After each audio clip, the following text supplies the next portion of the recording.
Welcome back, everyone. I'm joined by Greg Remmenga for some more free legal advice, and thanks for coming in this afternoon once again. What are we talking about today? I know we've been talking a lot about heading into the trial just after an accident, so are we switching gears today? Or? Well, we're still talking about accidents. Okay. But these are accidents that happen while you're at work or doing something at work. Okay. When that happens, you file and report a workers' comp claim to your employer.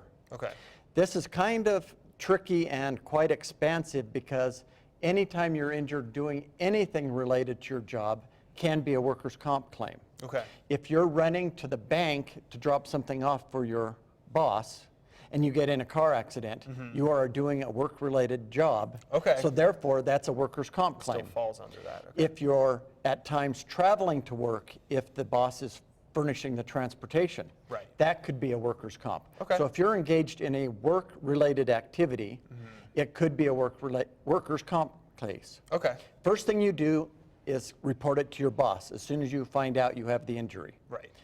A lot of times you can't report it to the boss because you have an emergency, you're going to the hospital. That's okay. Sense, yeah. Go to the hospital first and then file the report. Okay.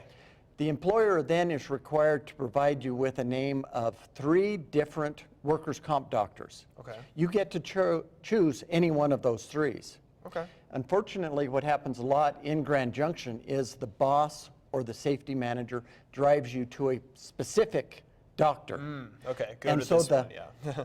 employee doesn't really know they have a choice. They just go where their employer drove them to.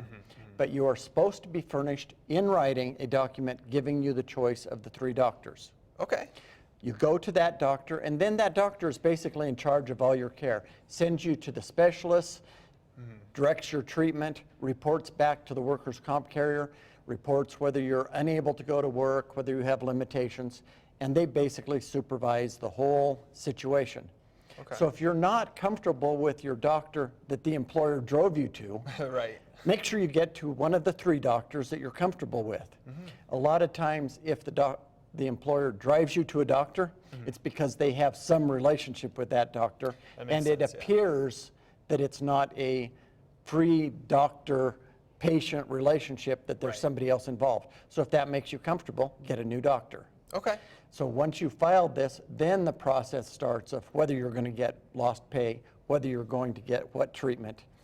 You work through that, and eventually it ends up in a disability or you being released to go back to work. Okay, great. So then you find out, what actual workers' compensation you get from an accident. Okay, awesome. Yeah. So it's one of those things that no matter how you're injured, if you're doing work-related job, it's a workers' comp claim. And unlike everything else that we've been talking about, you do not have to prove fault. Oh, okay. If you're injured, no matter who causes it or how it's caused, maybe even by yourself, tripping and falling. Falling off this chair, right? It's a workers' comp claim if you're doing something related to work. Definitely. Well, thank you, as always, Greg, for that wonderful information. And if you'd like to get in touch with Greg Remmenga, just head to our web channel, westernslope.now.com. We'll have all the information. Thanks again for coming in. Stick with us. I'll have your weather coming up next.